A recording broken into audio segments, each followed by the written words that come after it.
Bienvenue. La sortie médiatique des magistrats et les plaintes annoncées par Yewwi Askan Wi contre Macky Sall et le dissident Djibril Ngom sont les sujets les plus commentés par la presse pour son édition de ce vendredi. La coalition Yewwi Askan Wi, dirigée par les opposants Ousmane Sonko et Khalifa Sall, l'ex-maire de Dakar, a déclaré vouloir traduire le chef de l'État devant la haute cour de justice. Yow propose la loi dispose. Titre Bosby le jour, expliquant qu'il va falloir une autre constitution parce que la nôtre ne détaille pas la haute trahison, le motif de la plainte des opposants. Yewwi Askan Wi a même lancé une pétition en vue de la traduction de Macky Sall devant la dite juridiction selon plusieurs journaux. Macky Sall a trahi son serment parce qu'il a juré de respecter et de faire respecter la constitution et les lois du pays, écrit l'info citant le député Ousmane Sonko. Les leaders de la coalition Yewwi Askan Wi pour les élections locales de janvier 2022 ont porté plainte contre Djibril Ngom pour faux et usage de faux avant de lancer une pétition contre Macky Sall pour haute trahison, lit-on dans Libération. Djibril Ngom, en guise de rappel, est un ancien militant de Pastef les Patriotes, le parti de Ousmane Sonko. Mandataire de Yow, coalition Yewwi Askan Wi à Matam Nord, il s'était évaporé dans la nature au moment où il détenait les listes des candidats de Yow aux élections municipales et départementales du 23 janvier à quelques heures du délai de dépôt des candidatures. Mais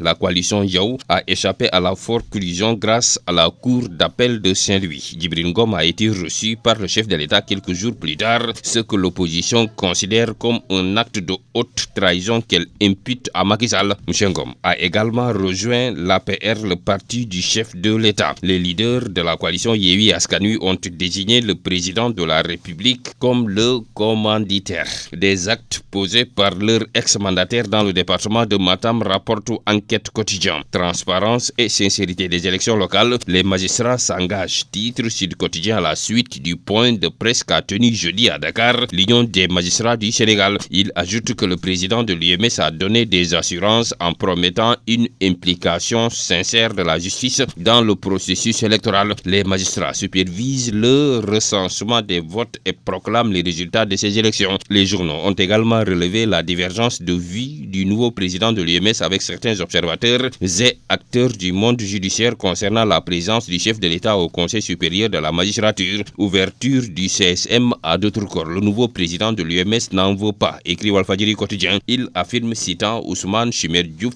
que le manque d'indépendance ne peut pas être lié uniquement à la présence du chef de l'État et du garde des Sceaux au CSM. Selon le même journal, Ousmane Chimère Diouf a fait entendre un autre son de cloche en affirmant que l'indépendance de la justice ne peut pas dépendre de l'absence ou de la présence du président de la République au Conseil supérieur de la magistrature. Cela n'entrave pas l'indépendance de la justice, écrit Le Soleil, pour résumer le commentaire donné par le président de l'UMS sur la participation du chef de l'État au CSM. L'Observateur et Walfadjri Quotidien continuent de commenter la dénonciation faite par Macky Sall mercredi du recrutement anarchique dans les sociétés nationales. Le premier croit connaître les raisons de la colère du président de la République. En effet, partie la hausse vertigineuse des effectifs clientélistes de la fonction publique selon l'Observateur. En évoquant les recrutements anarchiques dans certaines structures de l'État, le président de la République a touché du doigt un problème sensible, a-t-il commenté. Macky Sall fait son propre procès, lit-on sur la une de Walfadjri Quotidien, lequel est d'avis que c'est plutôt le chef de l'État qui devrait revoir sa copie dans la mesure où c'est lui, rappelle le journal, qui a nommé à leur poste les responsables à l'origine du recrutement anarchique.